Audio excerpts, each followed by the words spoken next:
Hello বন্ধুরা, আমি আবারও নিয়ে আসলাম আপনাদের কাছে নতুন একটি গল্প। গল্পটি সম্পূর্ণ শুনলে আপনাদের অটোমেটিক মধু ঝরে পড়বে। তো গল্পটি শোনার আগে অবশ্যই চ্যানেলটি সাবস্ক্রাইব করুন। বন্ধুরা, গল্পটি শোনার সময় হাতে টিস্যু নিয়ে বসে পড়ুন, যাতে বিছানা নষ্ট না হয়। চলুন শুরু করি আজকের এই গল্পটি। শায়রা শব্দের জান বের হয়ে যাচ্ছে আমার। তারপর ও কোনো রকম ছাড় পাচ্ছি না আমি। টানা 10 মিনিট ধরে আমার ঠোঁটের উপর অত্যাচার করেই চলছে আমার ক্লাসের স্যার, আর আমি তার থেকে ছাড়া পাওয়ার জন্য ছটপট করেই চলছি, কোনো থামাথামি নাই। আমার এমন নড়াচড়ায় কিস করতে ব্যাঘাত হচ্ছেন উনার, তাই আমাকে এক হাতে মর চেপে ধরে উঁচু করে দেয়ালের সাথে মিশিয়ে নেন, অন্য হাতে আমার চুলের মুঠি শক্ত করে ধরে নিজের সাথে টেনে চেপে ধরে ডলি কিস করতে থাকেন আমাকে, এক কথায় যাকে বলে ঠোঁট কামড়ানো কিস। স্যারের সাথে কি সেওতা তাই জানি না আমি, তবে আমাকে চেপে ধরায় এতে করে উনার সুবিধা হলেও আমি বেশ ব্যাপাচ্ছিলাম। তাছাড়া কোনো রকম নড়াচড়া আমার সাধ্যের বাহিরে ছিল। কি করব কিছু ভেবে না পেয়ে দমে যাই আমি। আমার দমে যাওয়াতে উনি আরও একধাপ এগিয়ে আসে আমার দিকে। তার হাত আমার শাড়ির ভিতর আমার উন্মুক্ত কোমর জুড়ে বিচরণ করছে, অন্য হাতে টেনে টেনে ঠোঁট কামড়িয়ে কিস করছে। উনার এমন টানাটানিতে আমার মনে হচ্ছে আজ হয়তো উনি আমার ভিতর ঢুকবে, নয়তো আমাকে উনার বুকের ভিতর ঢুকাবে। দুইটার যেকোনো একটা করেই দম নিবেন, নয়তো আজকে আমাকে আর ছাড় দিবে না উনি। এইভাবে টানা দুই মিনিট ডলি কিস করে ধাক্কা দিয়ে আমাকে নিচে ফেলে দিয়ে হনহন করে চলে যায় উনি। উনার ধাক্কায় তাল সামলাতে না পেরে নিচে পড়ে হাতে ব্যথা পাই আমি। ব্যথা পাওয়ার সাথে সাথে ঘুম থেকে ধুর ফুরিয়ে উঠি আমি। কি সাংঘাতিক ব্যাপার, স্যারকে নিয়ে কি স্বপ্নটাই না দেখলাম আমি, তাও যে সেই স্বপ্ন ছিল না, একদম কিস পর্যন্ত চলে গেলাম। আল্লাহ, ভাবা যায় এত কিছু না, ভাবা যায় না। যদি ব্যাটা শুনতে পারে যে আমি রাত বিরাতে এমন স্বপ্ন দেখি, তাও উনাকে নিয়ে, তাহলে নিঘাত আমাকে জেলে রে দিবে বিনা বাক্য বয়ে, সাথে এটাও বলে দিবে আমাকে দানা পানি ও না দিতে, আমাকে জেলে রেখে না খাইয়ে শুকিয়ে মারার ধান্দা বানাবে। আমি জানি, বুঝি, সব বুঝি আমাকে শুকিয়ে মারতে চায় স্যার। তাই যত কিছুই হোক না কেন উনাকে জানতে দেওয়া যাবে না আমার এই বাজে স্বপ্নটার কথা, নয়তো আমাকে শুকিয়ে মরার থেকে কেউ বাঁচাতে পারবে না। কিন্তু আমি এত তাড়াতাড়ি মরতে ও চাই না। কি করে পারলাম এমন একটা স্বপ্ন দেখতে, তাও এমন একটা মানুষকে নিয়ে? ভাবতেই হাত পা ছড়িয়ে ছিটিয়ে কান্না করতে ইচ্ছে করছে আমার। কয়টা বাজে ফোন হাতে নিয়ে অন করতেই চোখে পড়ে 2-4-5 মিনিট, তার মানে এত সময় ধরে ঘুমিয়েছিলাম আমি। নিজের দিকে তাকিয়ে দেখি স্কুল ড্রেসটা এখনও পরেই আছি। উফ, এখনই যদি আম্মু দেখে আমি বকা খাবো, সাথে মা ইরফি, তাই তাড়াতাড়ি যেতে হবে গোসলে। এই বলে যেতে লাগলাম ওয়াশরুমে। যেতে যেতে পরিচয়টা দিয়ে নেই, আমি শায়রা ইসলাম সারা, এবার ক্লাস 10-এ পড়ি। আর যাকে নিয়ে এই ভয়ানক স্বপ্নটা দেখলাম সে হলো আমার ক্লাস টিচার অরণ্য রাজ চৌধুরী। উনার বাবা বাংলাদেশের টপ বিজনেসম্যানদের মধ্যে একজন আহনাফ চৌধুরী, আর তার একমাত্র ছেলে অরণ্য রাজ চৌধুরী অসম্ভব রাগী, একরুখা মানুষ উনি, সাথে অতিরিক্ত মায়ের সুন্দর একটা মানুষ। এতটা সুন্দর হয় কিভাবে তাকে না দেখলে বুঝা দেয়। সুন্দরের সাথে পাল্লা দিয়ে সুন্দর মানুষ তিনি, কিন্তু খুব গম্ভীর মানুষ। সারাদিনে 5টা কথা বলে কিনা সন্দেহ। লোকটা কেমনে বাঁচে আল্লাহ জানে। আমি তো কথা ছাড়াম রেই যাব আল্লাহ। সারাদিন বক বক না করলে আমার পেটের ভাতই হজম হয় না। ক্লাস টিচার যখন সাইকো লাভার। নন্দিতা এখন ঢাকা বিশ্ববিদ্যালয়ের শিক্ষার্থী, বাংলা বিভাগে মাস্টার্স করছে। হোস্টেলে বসে হঠাৎ একদিন পুরনো দিনের একটা ছবি খুঁজে পেল, স্কুল জীবনের। ছবিতে তার পাশে দাঁড়িয়ে এক মৃদু হাসি দেওয়া মানুষ, তার প্রিয় শিক্ষক রাশেদ স্যার। স্কুলে পড়ার সময় রাশেদ স্যার ছিলেন তার বাংলা বিষয়ের শিক্ষক। উনি সবসময় সাহিত্য পড়াতেন, গল্প করে, কবিতার লাইনে হারিয়ে যেতেন, ছাত্রদেরও সেই মোহে ভাসিয়ে দিতেন। নন্দিতা তখন ক্লাস 9-এ। স্যারের প্রতি এক ধরনের মুগ্ধতা তৈরি হয়েছিল তার মনে। ভালো লাগা কি না সেটা বোঝার মতো বয়স ছিল না তখন। শুধু মনে হতো এই মানুষটা আলাদা।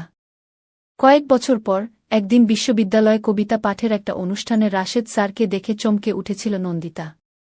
তিনি এখন অবসরপ্রাপ্ত, সাহিত্য চর্চায় ব্যস্ত। দুজনের মাঝে কয়েক কাপ চায়ের আড্ডা হল, কবিতা নিয়ে আলোচনা হল। সেই থেকে বন্ধুত্ব। আর সেই বন্ধুত্ব ধীরে ধীরে এক গভীর বোঝাপড়ায় রূপ নিল। নন্দিতা এখন প্রাপ্তবয়স্ক, তার জীবন নিজের মতো করে গুছিয়ে নেওয়ার অধিকার রয়েছে। রাশেদ স্যারও একাকী জীবন কাটাচ্ছিলেন।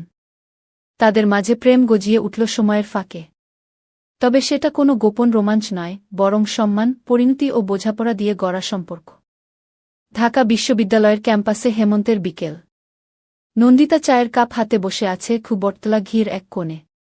পাশেই রাশেদ স্যার। এখন আর তিনি তার শিক্ষক নন, বরং তার জীবনের এক নির্ভরযোগ্য বন্ধুর মতো। তুমি এখনও আগের মতো চুপচাপ থেকে যাবে? স্যার জিজ্ঞেস করলেন। নন্দিতা হাসল। আপনাকে না বললেই বা কাকে বলি? স্যার গভীর দৃষ্টিতে তার চোখে তাকালেন। তুমি জানো আমি তোমার শিক্ষক ছিলাম। আর সেই সম্পর্কটাকে অতিক্রম করে আজকের এই অবস্থানে পৌঁছাতে আমার ভেতরে অনেক দ্বিধা ছিল। নন্দিতা আস্তে করে বলল, আমার মনে আছে আপনি প্রথম যেদিন কবিতার খাতা ফেরত দিলেন তার গায়ে লিখেছিলেন, তোমার শব্দেরা আমার মনের দরজায় কড়া নাড়ে। আমি সেদিন বুঝে গিয়েছিলাম আপনি শুধু শিক্ষক নন, একজন মানুষ যার ভেতরেও অনুভূতির ঢেউ আছে। স্যার মুচকি হাসলেন। আমি তোমার বয়সী একটা মেয়েকে এতটা ভালোবেসে ফেলব সেটা আমি নিজেও ভাবিনি কখনো। কিন্তু এটা প্রেম নয় শুধু, এটা মায়া, গভীরতা, শ্রদ্ধা, সবকিছুর মিশ্রণ। আমার বন্ধুরা বলবে বয়সের পার্থক্য, মানুষ বলবে শিক্ষক ছাত্রী। নন্দিতা বলল, হ্যাঁ বলবে। স্যার মাথা নোয়ালেন।